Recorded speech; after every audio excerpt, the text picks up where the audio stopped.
Ok les amis, j'espère que vous allez bien. On est parti pour une nouvelle vidéo du speedrun. Notre adversaire nous joue au 4, on va jouer C6 la carocane. On commence à avoir l'habitude de ces petites carocanes. Et notre adversaire nous joue un petit peu une semi-variante d'avance parce qu'il vient pousser le pion et le placer directement en E5. Donc pareil, on aime bien jouer avec C5 tout de suite parce qu'on se dit bah si tu veux mettre un pion au centre, on va venir te le manger et te l'échanger avec un petit pion de l'aile. Tout simplement. Et puis on va venir contre-attaquer son cavalier au centre. Ici un coup qui est souvent joué c'est le fou pour venir clouer. Et je pense que là on vient tout de suite placer le fou, ou alors on joue un petit coup de E6. Je pense qu'on vient tout de suite placer le fou, parce que E6 on vient manger, et je pense que c'est pas trop grave. Ok, et là on vient prendre du fou je pense. Parce que s'il vient nous prendre le fou, on prend du pion, et en fait on est blindax. Et on est content d'avoir un petit peu ces structures là, donc ma foi, très bien. Très bien, très bien. Écoutez, on va se développer, on va sortir le cavalier, on va le placer ici en G6 pour taper un peu le pion, on va mettre la dame ici en C7 pour attaquer aussi le pion.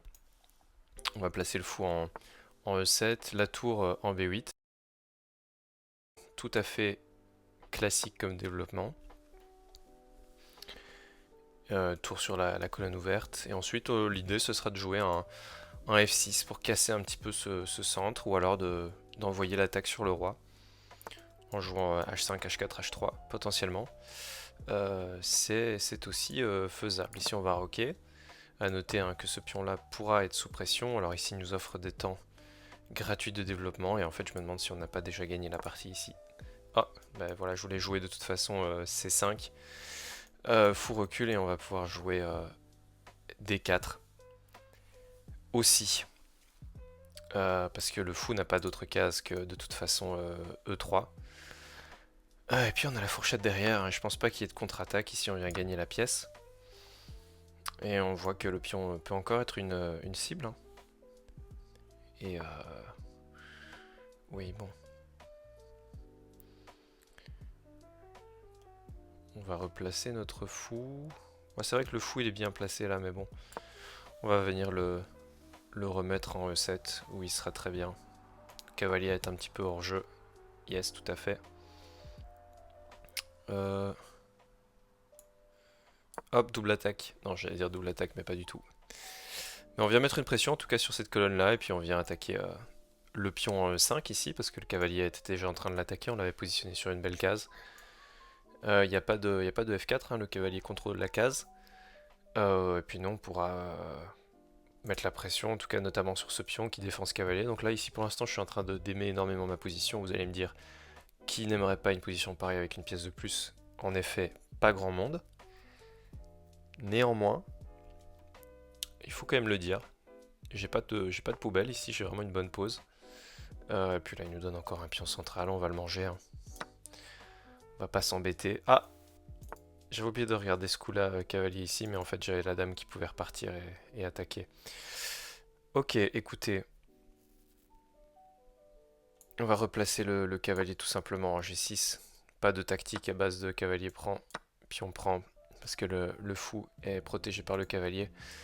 Et donc il a cru que ça fonctionnait, mais ça ne fonctionne pas malheureusement. Et nous on va pouvoir...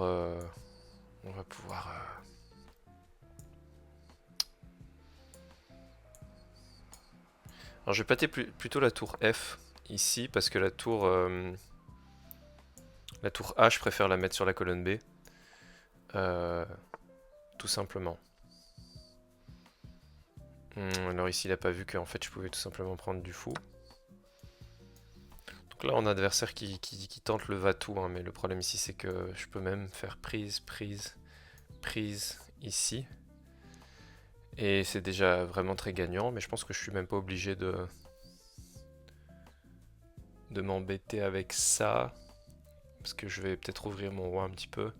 Je suis plutôt blindax le tout, et voilà, on va jouer correct. On va pas s'embêter. Hmm. Non, mais les tours sur des colonnes ouvertes. Très logique.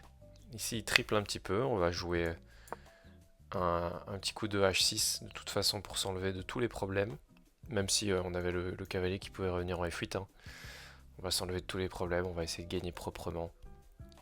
On va essayer de le dégoûter un petit peu, hein, parce que continuer à jouer avec 2 pièces de moins, c'est quand même spécial. Ok, maintenant il va falloir un petit peu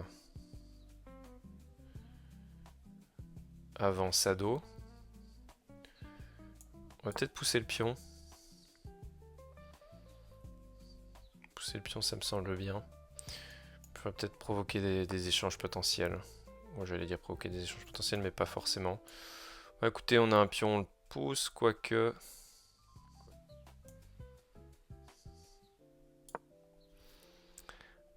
Bon allez, on va s'en prendre au pion, on va essayer de terminer ça rapidement quand même.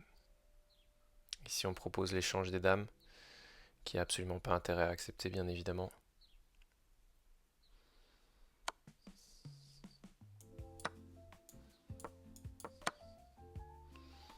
Hop, il a échangé complètement ses tours, c'est vraiment...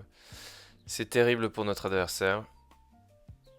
Mais nous, de toute façon, on va envoyer ce pion-là à dame. Sans réfléchir, bien sûr. C'est complètement gagnant.